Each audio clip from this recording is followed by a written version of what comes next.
You're standing inside a concrete test cell at the Rocketdyne Santa Susana Field Laboratory in 1962, and the F1 engine mounted above you has just started to sing. I'm Jacob, and I document the machines we nearly lost to their own violence.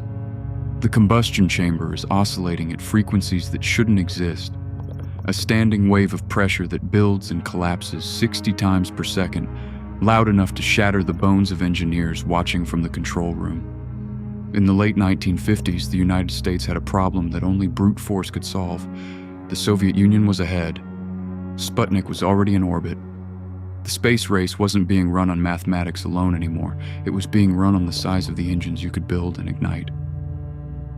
NASA looked at the equations and made a decision. They would need a single engine powerful enough to lift the entire first stage of what would become the Saturn V rocket. One engine. Not a cluster of smaller ones. One massive, unified source of thrust. That engine would be the F1, and it would be born from the mind of George Muller and the hands of engineers at Rocketdyne who had already proven they could build engines that worked.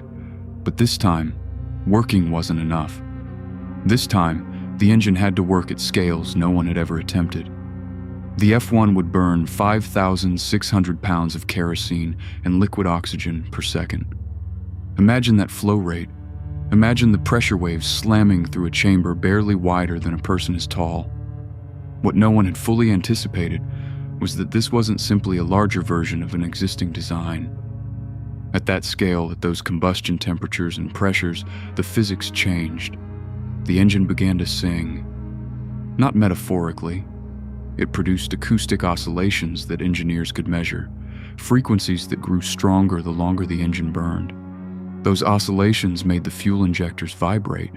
They made the chamber walls ring.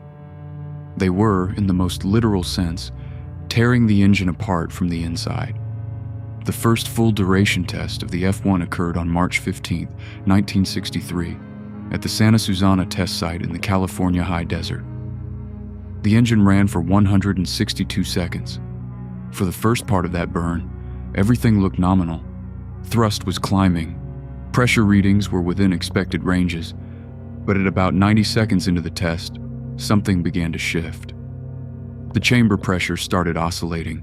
The oscillations grew. Within seconds, they had grown to a magnitude that was no longer acceptable. The pressure waves weren't uniform ripples across the combustion zone. They were standing waves. Acoustic modes that fed energy back into themselves, getting stronger, feeding more strongly back. One of those modes was fundamental, a pressure oscillation at around 3,800 hertz.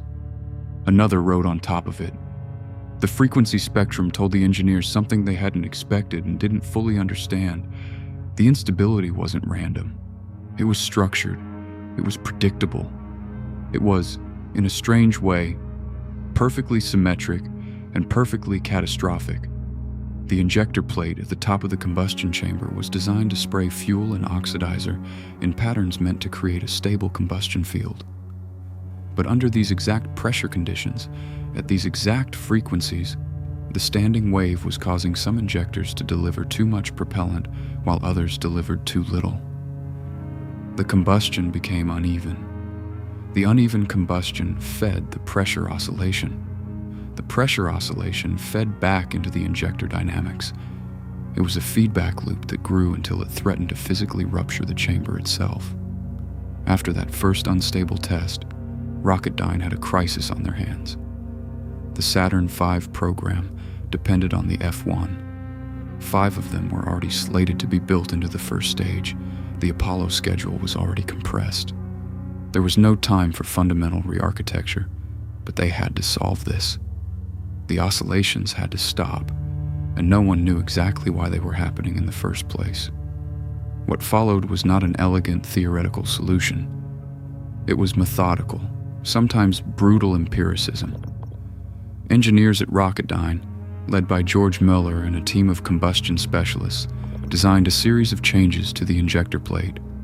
The injector had been thought of as simply a device to spray fuel and oxidizer into the chamber. But it was something more. It was an acoustic element. Its geometry, the pattern of the orifices, the size of the manifold. All of it affected how pressure waves could form.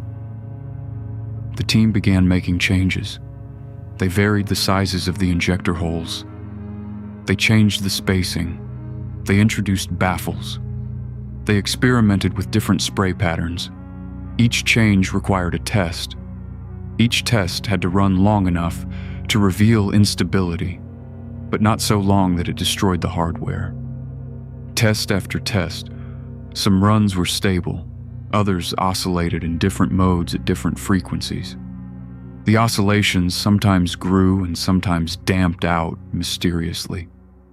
The team was hunting for a pattern, a configuration that would suppress the acoustic modes that fed the feedback loop. By 1964, more than 200 tests had been run.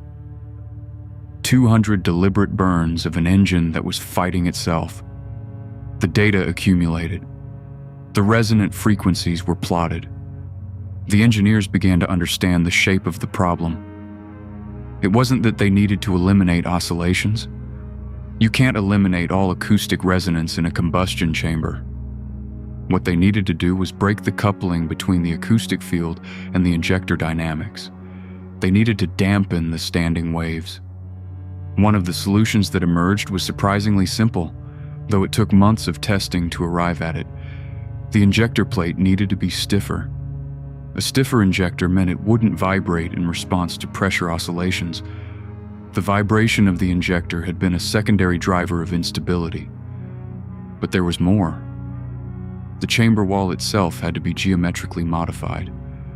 Rocketdyne engineers designed a series of deep cooling channels that would be machined into the walls of the combustion chamber.